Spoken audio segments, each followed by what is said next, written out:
Government says it will negotiate with manufacturers to lower the price of medication. This follows an announcement that the South African Health Products Regulatory Authority has registered Cabotegravir. This is an HIV pre-prevention jab that significantly decreases someone's chance of contracting HIV through sex. The shot is taken once every month. Studies have shown it works better than a daily HIV prevention pill. And it's also sold in the US and Australia. Let's discuss this further now. We're joined by Tohlang Sehloho, who is a Senior Manager for Clinical Evaluation and Management at SAHPRA. Tohlang, thank you very much for your time here on eNCA. Just firstly, this is of course good news for a country such as ours, where we're at the top when it comes to statistics about people who are contracting HIV, especially these days with concern around young people. Of course, this is a welcome development in terms of the armamentarium that we need in terms of HIV prevention, because as we have noticed, the COVID pandemic just sort of hid the underlying HIV pandemic in terms of incident rates of infection. Now, this a new drug that we have recently approved does add a certain angle where we now target incident infections when we have sort of stabilized ART, where people can live longer even with HIV infection. But now we need to cut to the chase and prevent further infection, because down the line it means we're going to have to spend more on AR. Yes. Exactly. And I mean, there's a lot of concern about the cost of this particular injection. And I'll ask you about information as to how it's administered, etc. I know that it's once every 2 months, if I'm not mistaken. But there's concern about the price. And this, of course, reminds me of the debate during the days of the ARVs and, you know, the ability to get access even for the poorest of the poor. I know that SAHPRA, you know, basically your job is done here by approving the drug to be sold in South Africa. But can you assist government in influencing, you know, how much it costs, you know, influencing the manufacturers, so that in a country like ours, people who, for instance, live in rural areas or poor areas can also afford to get this injection? Yeah, I wish we could, but our mandate extends only as far as assessing safety, efficacy, and quality. And as soon as we've done that, then the product is ready to go onto the market. Now, all those dynamics in terms of pricing, in terms of coverage potential, in terms of access, are things that are discussed at governmental level. And the NDOH obviously will have to enter into negotiations in terms of their strategic aims, in terms of reducing the impact of incident infections, and hold those discussions in terms of moderating the price so that becomes possible. Unfortunately, there's not much we can do there. Our mandates are quite clear and separate.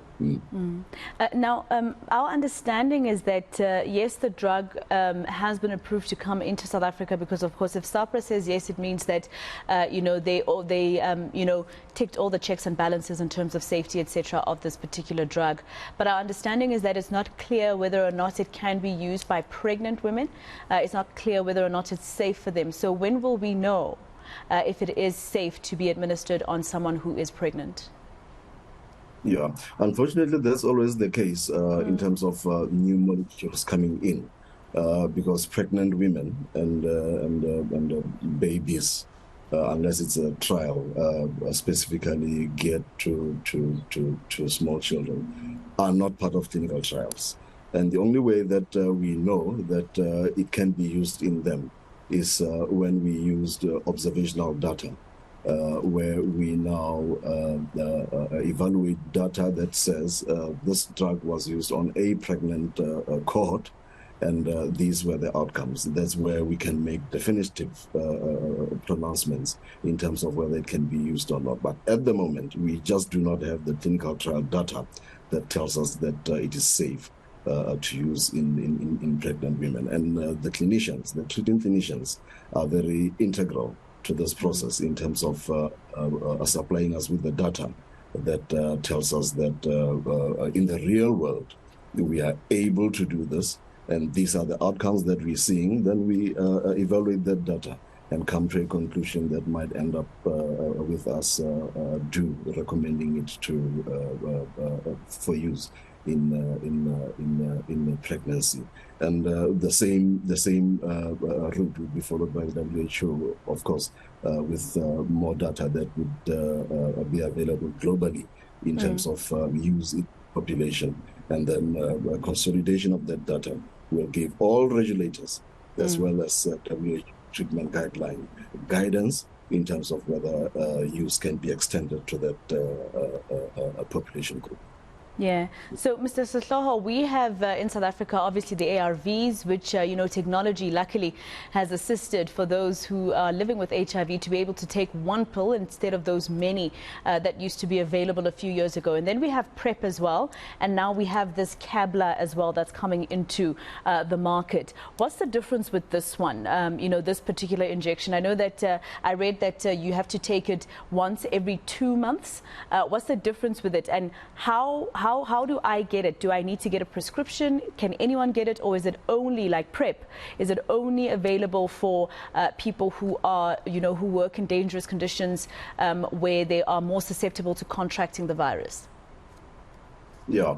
The main indication in terms of the clinical trial data that we have assessed would be for sexually prevention of risk against sexually transmitted HIV. Obviously, then Cabotegravir is a useful addition to the armamentarium that we have for PrEP. As you can recall, the current PrEP regimens are 1 tablet once a day, and there are risks with adherence there. And once you have risks with adherence, you are going to get risks with resistance to the treatment.